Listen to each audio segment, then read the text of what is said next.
अभी इस केस में जो चार्जशीट में नाम आए हैं, जिनकी पेशी हो रही है, शहीद सोहेल, रिपब्लिक भारत के जो मेन एंकर हैं, दीपक चौरसिया, चित्रा त्रिपाठी और जितने बड़े बड़े एंकर्स हैं, सिर्फ यही नहीं हैं जो 7 आरोपी आपको दिख रहे हैं। मैं बताना चाहती हूँ कि उस समय जो इंडिया न्यूज़ के डायरेक्टर थे कार्तिकेय शर्मा, उनका नाम भी हमने एफआईआर में जो था, एफआईआर में उनका नाम भी था, परंतु पुलिस की किस तरह से सांठगांठ है, पुलिस किस तरह से आरोपियों को बचाने की जो है पूरी की पूरी साजिश कर रही है, उसका नाम जो है वो चार्जशीट पर नहीं लाया गया। जिस तरह अभी मैंने पिछले अपनी बात में बताया कि दीपक चौरसिया का नाम हटाया गया, परंतु हमने फिर से उसके बारे में कानूनी कार्यवाही करी, हमने अपने वकालत से वकील को जो है बोला और फिर से पिटीशंस लगाई और उनका नाम आया। तो उसी तरह से मैं बताऊं, कार्तिकेय शर्मा का नाम जो है वो पुलिस ने अपनी इन्वेस्टिगेशन में डालना ज़रूरी नहीं समझा। मैं आपको बताना चाहती हूँ कि अगर किसी भी चैनल में अगर एडिटर ये बात कर रहा है, अगर उसने नाम उठाया है, अगर उसने बच्ची की इज्जत को तार तार किया है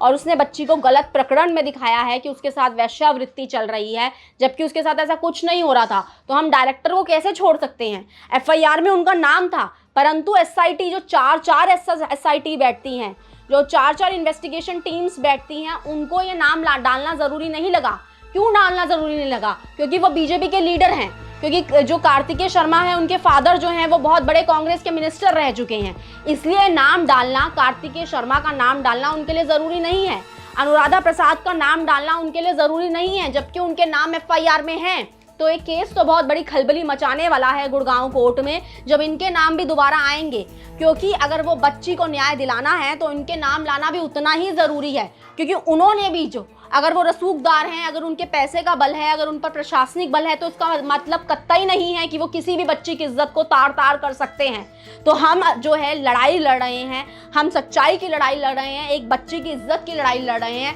और हम इनके नाम ज़रूर लाएंगे। और इनके नाम जब आएंगे चार्जशीट पर, तो ये जो दीपक चौरसिया है, ये तो उस गंदे नाले की बहुत छोटी मछली साबित हो जाएगा जब कार्तिकेय शर्मा का नाम आएगा, जब अनुराधा प्रसाद का नाम आएगा, जब इतने बड़े बड़े लीडर्स का नाम आएगा। वो तो एक बहुत छोटा सा, वो तो उनके हाथ का शिकंजा था जिन्होंने उस न्यूज़ को इस तरह से चलाया, क्योंकि वो किसको बदनाम करना चाहते थे? एक संत को बदनाम करना चाहते थे। मैं आपसे गुजारिश करना चाहती हूँ, जितने भी बड़े बड़े यहाँ पर बुद्धिजीवी वर्ग हैं, जितने भी जो सच्चाई की एनजीओज़ हैं, जितने भी सच्चाई के लिए खड़ी होती फेमिनिज्म की वो बहनें हैं, जो पार्टीज़ हैं, कि अगर हम सब चुप रहे, क्योंकि हम ये मानते हैं कि शायद हो सकता है कि जिसके साथ उनका नाम जुड़ा गया है, उनके नाम के साथ बायस सोचते हुए हम सोचते हैं कि नहीं, ये जो उस सेक्ट के पीपल हैं वो अपने फ़ायदे के लिए इस केस को यूज़ कर रहे हैं, तब तक हम अपनी सोच को जो है वो कुंठित ही रखेंगे। मैं कल को अपने दादा के साथ बैठी हूँ, या अपने गुरु के साथ बैठी हूँ, या अपने किसी भाई बंधु के साथ बैठी हूँ, उसके टीवी चैनल इस तरह से तोड़ मड़ोड़ कर वीडियो को इस तरह से प्रस्तुत करेंगे, तो आज कहीं ना कहीं हम समाज को ये रूप दिखा रहे हैं कि समाज में सिर्फ एक ही रिश्ता कायम है, उसके अलावा कोई रिश्ता नहीं है। और मीडिया जैसे चाहती है वो हमारी न्यूज़ को, हमारी पब्लिक इमेज को, हमारी प्राइवेट वीडियोज़ को कैसे भी तोड़ मड़ोड़ सकती है अपने फ़ायदे के लिए। तो आज इस समाज में चेतावनी की ज़रूरत है कि अगर बड़े बड़े नाम हो, कार्तिकेय शर्मा, अनुराधा प्रसाद, दीपक चौरसिया, चित्रा त्रिपाठी, तो वो अपने फ़ायदे के लिए, अपनी टीआरपी के लिए, अपने इतनी जल्दी इतना स्टैंडर्ड जो उन्होंने राइज कर लिया एक संत की इमेज को ख़राब करके, तो वो ये सोच रहे हैं कि वो कहीं से बच जाएंगे। जिस तरह से 9 साल तक इस केस को ड्रैग कर लिया, तो उनको जेल पहुँचाना बहुत मुश्किल है। परंतु जो न्याय की लड़ाई हम जो लड़ रहे हैं, उनको इस तरह से कोर्ट में जब आना पड़ रहा है, मुंह छुपाकर जिस तरह से वो कोर्ट में आते हैं, एक बार इंटरव्यू नहीं देते हैं, एक बार अपने बारे में स्पष्टीकरण देना ज़रूरी नहीं समझते हैं कि उन्होंने ऐसा किया क्या है, तो ये साफ दिखा रहा है उनके हालातों को कि उन्होंने एक बच्ची की ज़िंदगी के साथ बहुत ख़राब किया है। तो हमें इस समय जागरूक होने की ज़रूरत है। मैं हाथ जोड़कर आप सबसे यही विनम्र निवेदन करती हूँ कि आप सबको, क्योंकि वो बच्ची अब अपने न्याय के लिए खुद लड़ रही है। आज अगर हम समाज मूक दर्शक होकर बैठकर देखेगा, तो कल को हमारी बच्चियां भी ऐसे हो सकती हैं जो मीडिया के द्वारा यूज़ की जाएं और अपनी जो टीआरपी है उसको बढ़ाने के लिए कुछ भी किसी भी हद तक दिखाई जाए। तो आज समाज को आवाज़ उठानी पड़ेगी इस इलेक्ट्रॉनिक मीडिया के खिलाफ, जो गलत दिशा में मुड़ रहा है, जो गलत तरह से न्यूज़ों का प्रदर्शन कर रहा है।